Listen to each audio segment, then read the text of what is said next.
Thank you, Nacho. Mr. Mamiջանյան, please, the floor is yours. Thank you. Thank you once more for this opportunity. I wasn't planning to get into this heated debate because we have places for that in the Armenian parliament, but Mr. Yeroyan made it impossible. Mr. Yeroyan, I think you're confused. You are not in your campaigning happy bus, campaigning for your party. It's another place. Ms. Rasa, usually when I speak, people hear and afterwards comment. So first of all, Mr. Yeroyan spoke about why do you think about catastrophe? And it's pretty much the main way of thinking of the ruling party. Why think about catastrophe? More than 200 square kilometers of my homeland is occupied. Azerbaijan is making fortified fortresses, and they are going, I guess they hope to stay up there. But why think about catastrophe? It's not a catastrophe. Why think about catastrophe? There is a project between Armenia and United States on the paper at the moment. As honorable colleague said, there is a tension 10 kilometers away of it. Why think of a catastrophe? Nothing happened. No worries. They are building peace with Azerbaijan. Everything is good. We have 19 of our compatriots in Azerbaijan. Kept as hostages, kept as prisoners. Why think of catastrophe? Everything is okay. You don't even know the exact number of people gone missing during the last war and the events after that. Why think of catastrophe? 2 weeks ago, President of Azerbaijan stated that Armenia is their enemy.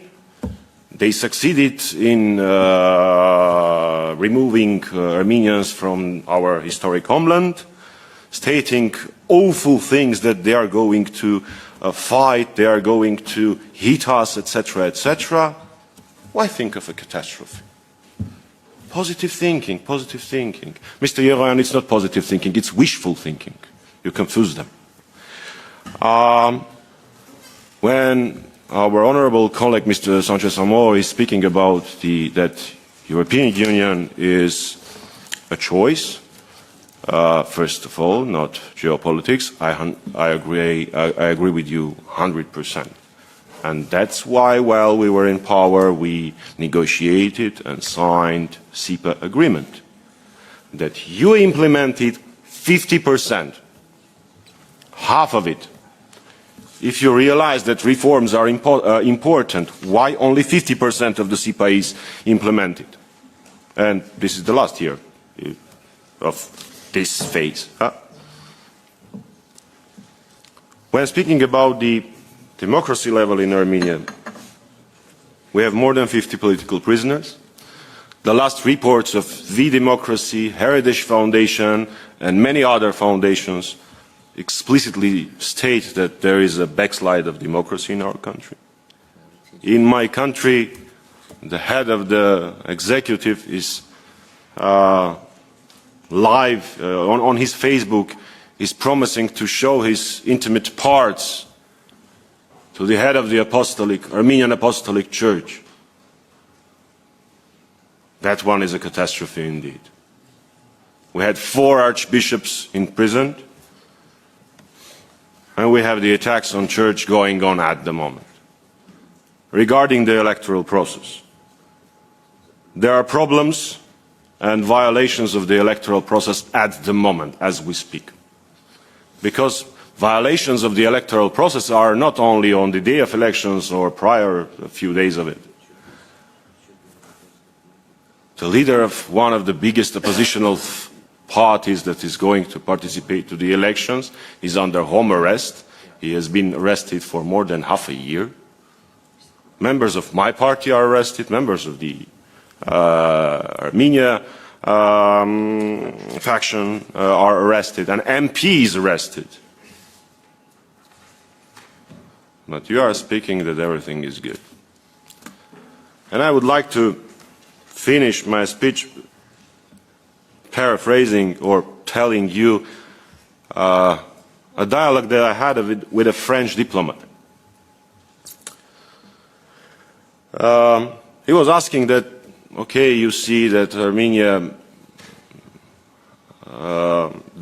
he was speaking about the results of the 44-day war, that I have to be realistic, etc., etc., etc. Well, I am a realist. But the thing that I answered to my French colleague was the following. I asked if he had children. He had. And the question I asked was, when you teach your children about loving your country, about the principles, about the courage, what is the role model you present for them? General Pétain or General de Gaulle? You are not surprised that he answered that the role model for him and for all French, I guess, is General de Gaulle. So I'm not going to make General Pétain a role model for my future children. That's what you are suggesting. And that's not going to happen. Of course, we do need peace.